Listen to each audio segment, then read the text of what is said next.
Chers auditeurs de Micro-ondes, bonjour. Je suis très heureux de vous retrouver pour ma première chronique sur ces ondes et j'aimerais à vous tous vous souhaiter un confinement rempli de joie.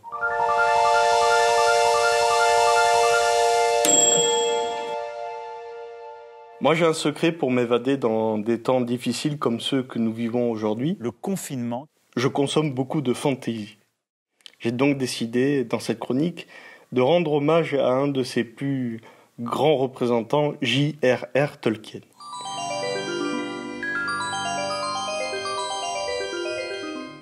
Il naît le 2 janvier 1892 à Bloemfontein, dans l'actuelle Afrique du Sud, et meurt 81 ans plus tard, le 2 septembre 1973, à Bournemouth, en Angleterre. Cet auteur incroyable et prolifique n'a pas cessé, durant toute sa vie, de produire des œuvres plus cool les unes que les autres. Sa création principale, bien évidemment, c'est la Terre du Milieu, ses habitants, sa culture, son histoire, et même leur langue, et des millions de choses autour de ça. J'aimerais avec vous aborder un point central et qui me fait beaucoup aimer cet auteur, c'est que il arrive à tirer du quotidien de l'extraordinaire. En fait, il y a 4 clés pour voir ça. Sa famille, son travail universitaire, la religion et la nature.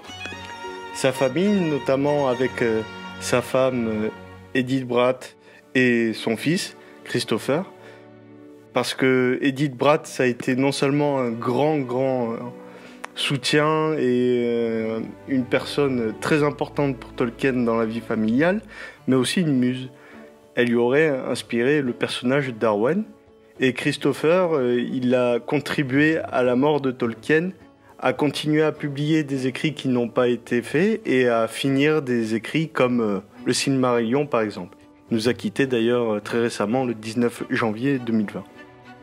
Et d'ailleurs, c'est pour ses enfants qu'il a écrit l'un de ses premiers succès littéraires, Le Hobbit. Son poste d'universitaire à Oxford l'a beaucoup aidé aussi parce qu'il a pu travailler sur des langues et sur des cultures qu'il a beaucoup développées et qui l'ont beaucoup influencé pour la création de la Terre du Milieu et de sa mythologie. Notamment la mythologie viking et norroise. Il a appris la langue norroise d'ailleurs. Et les diverses mythologies germaniques.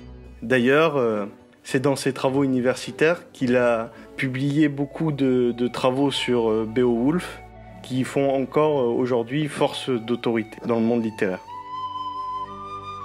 Pour lui, la religion aussi était très importante et on le remarque beaucoup dans ses œuvres et d'ailleurs, lui-même l'a dit dans des lettres publiées récemment qu'il fallait lire toutes ses œuvres et notamment Le Seigneur des Anneaux d'un point de vue très christique.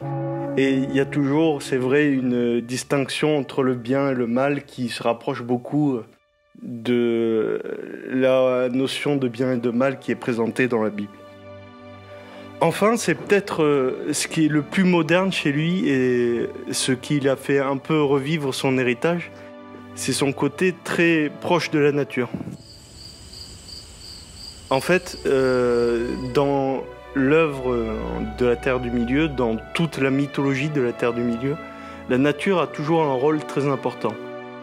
D'abord, dans le premier tome, c'est-à-dire la communauté de l'anneau, la rencontre des 4 hobbits avec Tom Bombadil, qui est l'esprit de la forêt, et qui semble être insensible au pouvoir de l'anneau, ce qui montre sa grande force et par métaphore la grande force de la forêt.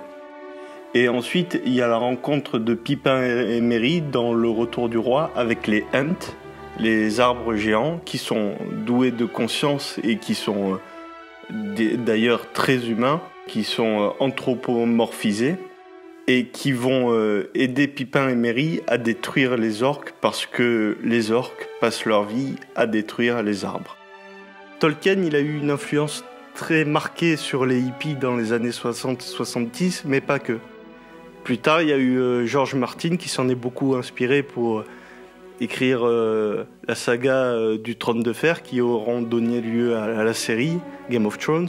The King in the North! Et on peut citer des millions de choses qui gravitent autour de l'univers qu'a créé Tolkien.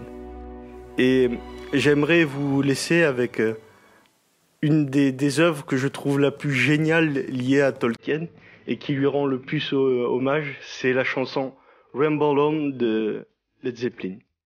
Voilà. Merci à vous, chers auditeurs, de m'avoir écouté et je vous souhaite une bonne journée.